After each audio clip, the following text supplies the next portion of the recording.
Okay, artists, today we're going to roll a slab, make some appliques, learn how to score and slip, and learn how to pack up our work safely so it won't dry up. So you've probably been given, you'll be given a piece of clay that is too thick. So we need to roll it down to the correct thickness.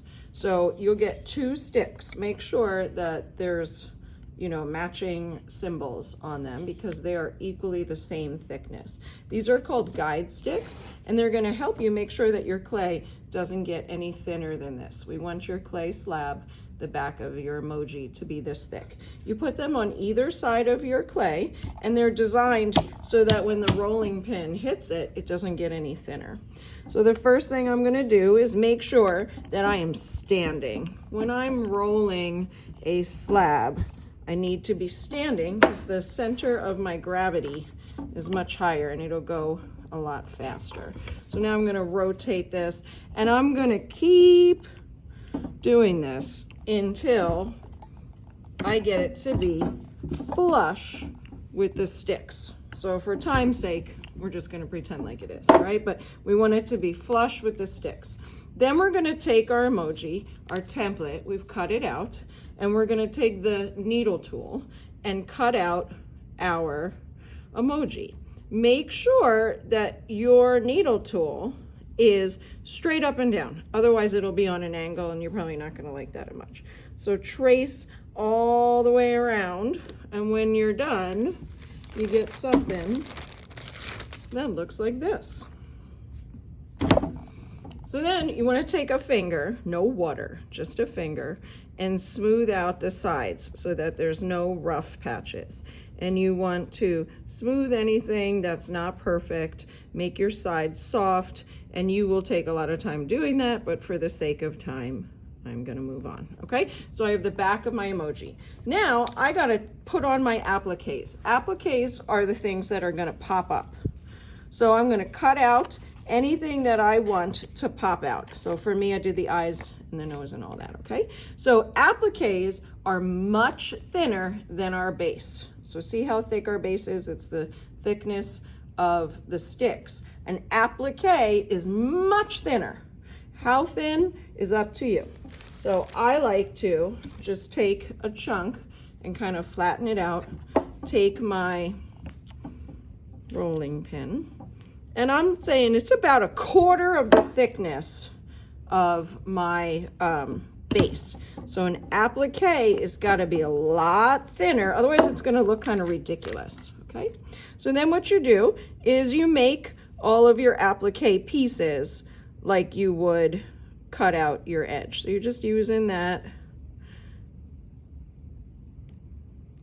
You're just using that needle tool to cut out your piece. You do want to be kind of perfect about this because you want it to look nice. And to get something out, you can just like draw a line and it comes out, okay? So then peel off, never keep the paper on there because it'll get too moist.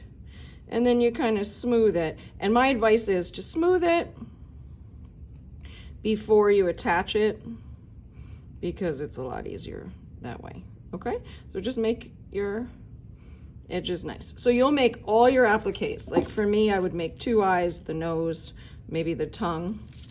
And then when you're ready to attach it, you look at your stencil and figure out where they go. And then here's when we use the score and slip method.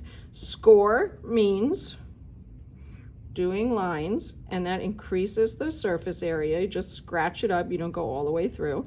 Then what I like to do is I place it where I think it belongs, and I kind of trace the outline so I know where to score. And I got to score where it's gonna go. Score just means light lines, not all the way in the bottom. Then I use this container of slip, and the wet clay is the slip. You can just put your finger in there. I know it's probably gross, but it's not dirty. I mean, it literally is just dirt. It's clay plus water. It's not gonna ruin anybody who has acrylic nails.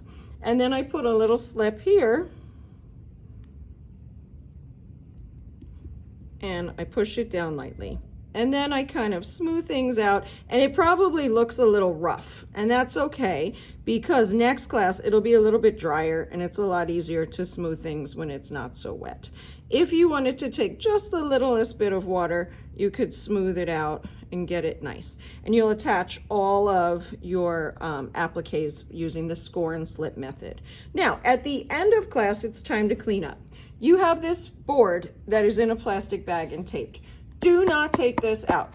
The plastic bag is there so that your clay doesn't touch the board, and then the board would soak all the moisture, okay? So you're gonna put your emoji on here as your base. Now, what if yours is a little bit bigger? There's 2 or 3 kids that have really big ones. Ask me for a bigger base and we'll get you set up with that. Then you're gonna take your plastic bag and write your name and period on it. Open up your plastic bag, put your piece in with your name up, get all the air out, and then here's where it's important. You got to hear and feel the click of the Ziploc. And if you're not sure, get your neighbor to see if it's really done. And one way you can check it is if you pull on it and it's not open. And then you just kind of turn it over like that and place it on the metal tray. Okay? So it's got to be sealed or the whole thing's going to dry up. What if you have some extra appliques that weren't attached? Just lay them on top, they won't stick. Never leave your paper on there overnight. Always take your paper and all your templates off and put them in your sketchbook, because if you leave this on here, the paper will get stuck to here and then you have a horrible time pulling it off. If you want to take a little piece of masking tape and tape these into your sketchbook for next time, that might be a good idea. Okay, so the objective is to use the sticks to create the background emoji slab this thick, and then roll a thinner slab about 1/4 of the thickness, and cut out your appliques, score and slip, and store properly. Okay, good luck, have fun.